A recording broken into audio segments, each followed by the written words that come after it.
और पश्चिम बंगाल पर गृह मंत्रालय से जुड़ी हुई एक बड़ी खबर आपको बता देते हैं। बंगाल के मुख्य निर्वाचन अधिकारी को Y+ सिक्योरिटी दी गई है। सीईओ को CISF की Y+ सिक्योरिटी दी गई है। इस तरह की खबर इस वक्त मिल रही है। मुख्य निर्वाचन अफसर को यानी कि जो सुरक्षा है उसमें इजाफा किया गया है, सुरक्षा को बढ़ा दिया गया है। पश्चिम बंगाल पर ये गृह मंत्रालय से जुड़ी हुई खबर है। मुख्य निर्वाचन अफसर को Y+ कैटेगरी की सुरक्षा दे दी गई है। देखिए वहां पर जो हालात थे उसको देखते हुए संभवतः ये जो फैसला है वो लिया गया होगा।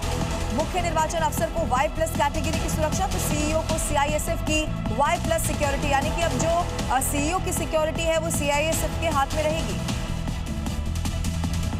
यूपी के मिर्जापुर से एक और बड़ी खबर मिल रही है, जहां तरकापुर इलाके में हिंदू युवक पर चाकू से हमला कर दिया गया है। इस अस्पताल में भर्ती युवक की हालत गंभीर बताई जा रही है। मुस्लिम युवक ने युवती पर अभद्र टिप्पणी की थी। हिंदू युवक के विरोध करने पर चाकू से वार कर दिया गया। कुछ दिन पहले ही ये जो आरोपी है वो जेल से बाहर आया था, यानी कि इसका आपराधिक रिकॉर्ड भी रहा है। हिंदू युवक पर चाकू से हमला और उसके बाद पुलिस पूरी तरह से एक्टिविस्ट इलाके में नजर आ रही है। हालांकि जो युवक जख्मी हुआ है अस्पताल में भर्ती करा दिया गया है, इलाज चल रहा है, लेकिन हालत अभी भी गंभीर है। दूसरी तरफ जिस शख्स ने हमला किया उसको लेकर भी अब कार्रवाई की बात सामने आ रही है। अस्पताल की तस्वीरें आपके टेलीविजन स्क्रीन पर है। बहुत ये जो शख्स था लहूलुहान हुआ, जख्मी हुआ।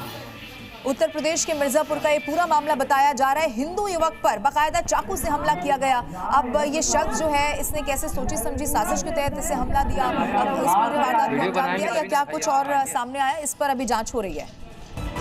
गृह मंत्री अमित शाह आज 2 दिवसीय दौरे पर पहुंचेंगे असम। कई परियोजनाओं का करेंगे उद्घाटन, एक जनसभा को भी करेंगे संबोधन। सीबीआई से मिला उन्नाव रेप केस की पीड़िता और उसका परिवार, दर्ज करवाई शिकायत। सुप्रीम कोर्ट कल मामले में करेगा सुनवाई। आज गोरखपुर पहुंचेंगे मुख्यमंत्री योगी आदित्यनाथ। ताल कंदला में निर्माणाधीन एनसीसी एकेडमी का निरीक्षण करेंगे। खिचड़ी मेले की तैयारियों की समीक्षा भी करेंगे सीएम योगी। चौमू में बवाल को लेकर पुलिस का एक्शन तेज। अब तक 24 उपद्रवी गिरफ्तार हुए, 10 और उपद्रवियों की गिरफ्तारी की खबर। कुल मिलाकर 34 गिरफ्तारियां। ड्रोन से छतों का हो रहा है सर्वे। कोच की बोतलें और ईंट पत्थर भी दिखे।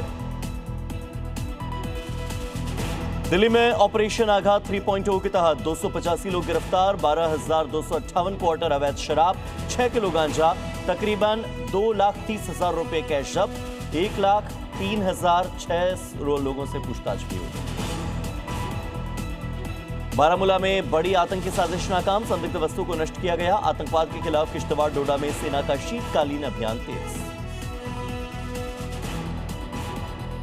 दिल्ली समेत उत्तर भारत में जारी है कड़ाके की ठंड। कई राज्यों में आज भी घने कोहरे का पहरा, अलर्ट जारी किया गया। उत्तर प्रदेश में ठिठुरन बढ़ी। आज फ्लोरिडा में होगी अमेरिकी राष्ट्रपति डोनाल्ड ट्रंप और यूक्रेन के राष्ट्रपति वोलोदिमीर ज़ेलेंस्की के बीच मुलाकात। रूस और यूक्रेन के युद्ध को खत्म करने को लेकर होगी दोनों के बीच में बातचीत।